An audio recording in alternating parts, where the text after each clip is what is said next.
Tere päevast, head Premium-liiga sõbrad! Tallinna Kalev võõrustamas Premium-liiga 34. voorus Pärnu JK Vapruse meeskonda. Poolkaitses 23 Reno Mark, 28 Kristoffer Kaasik, paremal äärel 10 Tõnis Vihmoja, Subanija ja Ševjakov, siis tema asemel algkoosseisu hetkel Roman Sobtšenko viimas meeskonda rünnakule, Hidetoshi Vakui paneb sealt hea söödu ja sealt lõpuni mängida Floral veel kõik kohad selle esimesest kolmandani vägagi võimalikud. Matsunaga nüüd paneb hea palli alla, seal on Hannes Anier ja viib juhtima Tallinna Kalevi 1-0. Hannes Anier Premium-liigas tänavu 3. värav ja viib 15. minutil Kalevi juhtima.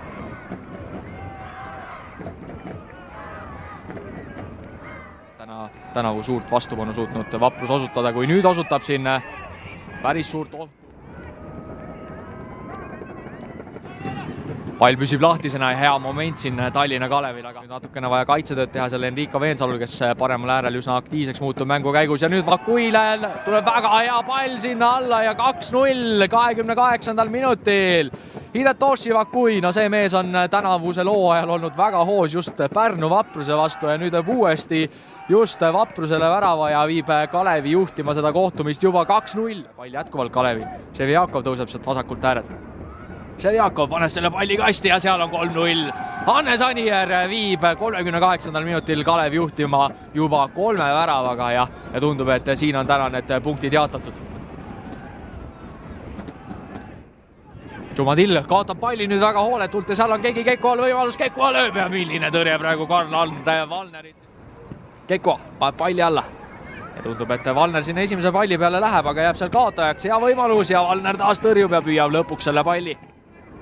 Neutraalse pilguga vaadates poleks selle mängu käigule Vapruse värav mitte sugugi paha, aga hoopis kas tullakse teisele poole sealt peatõrje Aland ja tagasi põrkunud pall. Selle avapoole võitis FC Flora 1-0 Madis Vihmani väravas, kui hea võimalus siin. Statistika seda keelt räägib, aga räägib seda keelt statistika, et need mehed on täna mõlemad väravat löönud, kes siin hetkel hästi kombineerivad. Vakui lööb peale, sealt on positsiooni, aga Matsunaga seda libedat platsi nii hästi ei taju ja korra kaotab palli. Nüüd on Sobtšenkol võimalus, kas annab sealt söödu Anierile. Ei, seekord läheb Sobtšenko ise lööma peale ja lööbki sisse. 4-0 55. minutil Tallinna Kalevi eduseis, kui siit taevast on hakanud juba kõik maha sadama ja Sobtšenkot see ei sega ja viib Kalevi juhtima 4-0. Apelleeritakse suluseisul, aga ei ole kohtunikud sellest apellatsioonist huvitatud. Pall püsib Kalevi käes ja võimalus seal löögile.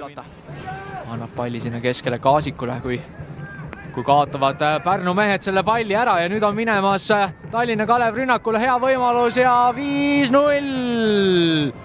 75. minutil Andre Järva lööb oma Premium-liiga hooaja 7. värava ja viib Kalevi juhtima 5-0. Valu võimalusel siin Karl Mööl palliga on, otsib liini taha Hannes Anier ja Hannes Anier lööb peale ka ja tagasi põrkunud pall uuesti Mööli käes. Ja kõlab kohtuniku lõpuvile. Suur tänu täna kõikidele sellele otseülekandele kaasa elamast. Tallinna Kalev võtab seljavõidu 5-0 Pärnu Vapruse